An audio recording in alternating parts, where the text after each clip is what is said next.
The Honourable Member for Elmwood Transcone. Thank you very much, Madam Speaker. I'm very pleased to rise in support of this bill.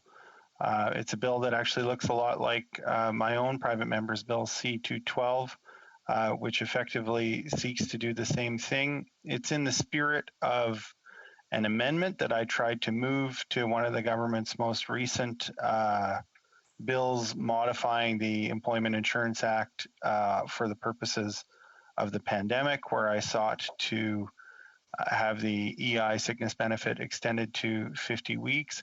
It's in the spirit of a motion that has already passed not once, but twice in the House of Commons during this Parliament that calls for an extension of the EI sickness benefit to 50 weeks. And it's frankly high time that this got done.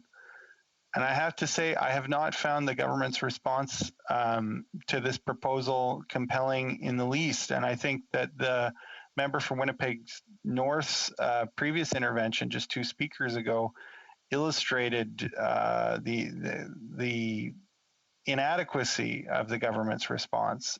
He talked about EI as being a program meant to maintain an attachment to the workforce. Well, yeah, that's true, but there are already other EI benefits that can extend up to 50 weeks. It makes no sense at all to say that because somebody is sick, that they shouldn't be able to maintain an attachment to their job and be able to go back to work after an adequate recovery period and continue to receive some benefit during that whole period. I don't see how sickness is a good way to choose people who will not get the length of benefit that they might otherwise receive under a normal EI stream, Madam Speaker. Then he went and talked about some other features, general features of EI that have been changed throughout the course of the pandemic, but didn't really speak again to the issue of sickness benefits. And so that's the question that this bill really puts to the fore, and rightly so, which is for people who are sick, how are we going to do right by them? And even prior to the pandemic, this has been a campaign towards 50 weeks that's been going on for far too long already, with governments who've refused to act and to implement a 50-week EI sickness benefit.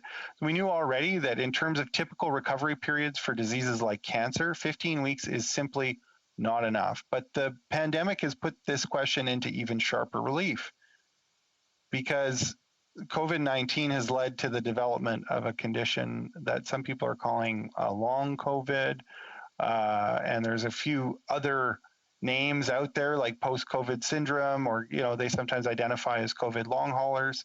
And these are people who are seriously falling through the cracks, and they're falling through the cracks for a number of reasons. In some cases, it's that they contracted COVID before the robust testing regime was in place, and so they don't have a formal diagnosis for COVID. In some cases, they're falling through the cracks because their workplace insurance plan for things like short-term disability don't recognize long COVID as a condition, and so they can't get coverage. One of the programs that has been there for these folks in their time of need, and as we learn more about this new condition that's afflicting them, has been the EI sickness benefit. But that's only 15 weeks. And we heard from people some time ago who were already at the expiration of their EI sick benefit and unable to access any other kind of insurance program. So I just, without naming names, Madam Speaker, out of concern for folks' privacy, I do want to read you some excerpts of the stories that have been sent to me by people who are struggling with long COVID, who I think really make the case for why it's so important that we make our EI sickness benefit a much longer benefit. From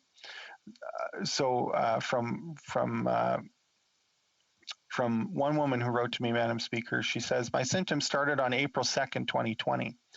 In the weeks and months that followed, I've suffered and continue to suffer with multiple symptoms that affect my ability to function on a daily basis. I used my short-term sick credits available through my employer until October 2020. At that point, my long-term disability through a third-party insurance company should have started, but my claim was denied. I'm currently going through the appeal process, which could take many months. I'm receiving EI sick benefits, but when those end, I'll have no income.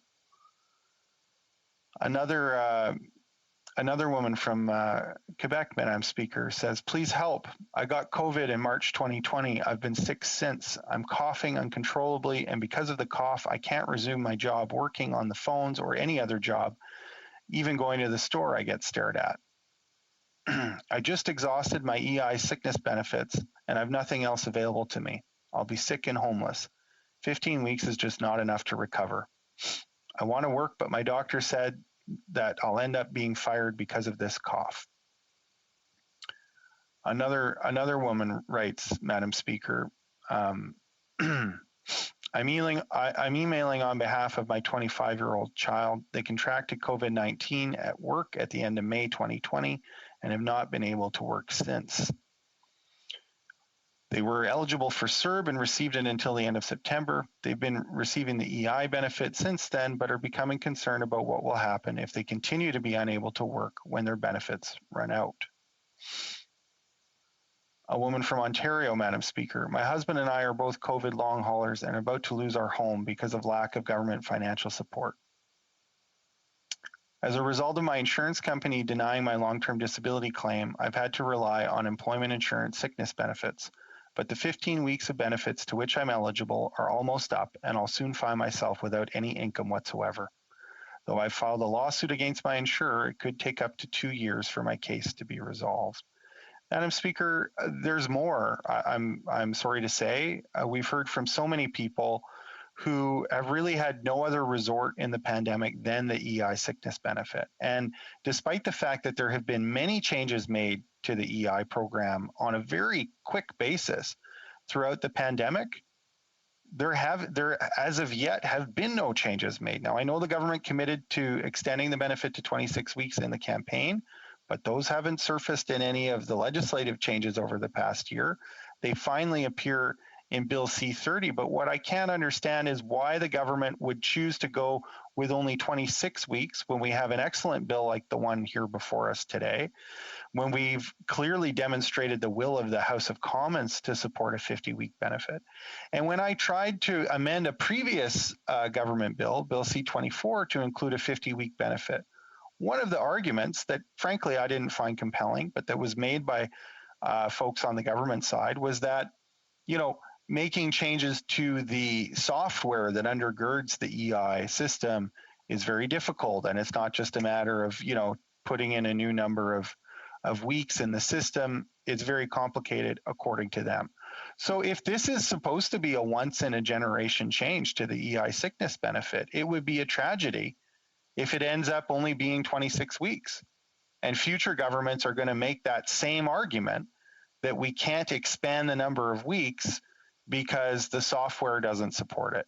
If this is the moment to make that change, Madam Speaker, and the government is clearly signaling a willingness to make that change, even though they weren't willing a couple months ago in C-24, if this is the moment, then let's get it right the first time. There's an expression on job sites, Madam Speaker, there's never enough time to do the job right the first time, but there's always enough time to redo it 3 times after. But the problem with that is that, we're not slapping up a storefront here.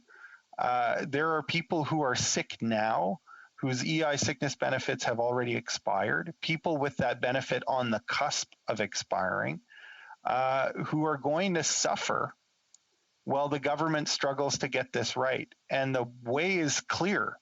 The House of Commons has already said categorically that it should be a 50-week benefit. We've had opportunities with amendments that I've moved previously. We have another opportunity with this bill here today.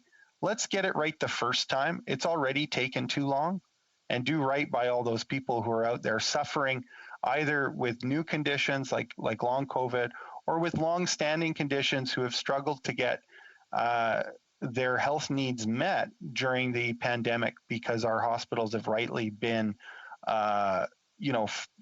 focused on helping all of those people whose lives have been jeopardized by COVID-19. Let's make sure that sick Canadians have the financial support they need to get through these challenging times. Thank you, Madam Speaker.